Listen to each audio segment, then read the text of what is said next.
Jordan Clarkson hindi naglaro kontra sa Mexico ay walang dapat ipagkabahala ayon sa manager ng Gilas Pilipinas na si Butch Antonio. Ang pagkawala ni Clarkson ay dahil lamang sa pangangailangan niya ng pahinga.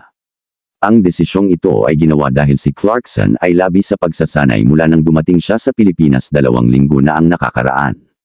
Ang konteksto para sa desisyong ito ay ang performance ni Clarkson sa nakaraang laro kontra sa Montenegro, kung saan siya ay naglaro ng mahabang minuto. Siya ay naglaro ng buong first half at sa malaking bahagi ng third quarter, nagkamit pa ng kahangahangang 27 points sa loob lamang ng 29 na minuto. Kinakailangan niyang magpahinga upang masiguro na mananatili siyang nasa optimal na kondisyon para sa darating na FIBA World Cup.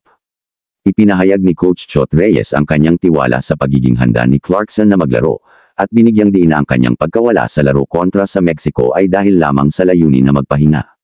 Nakatuon na ngayon ang pansin ng koponan sa kanilang unang laro kontra sa Dominican Republic sa World Cup na nakatakda sa Biyernes sa Philippine Arena.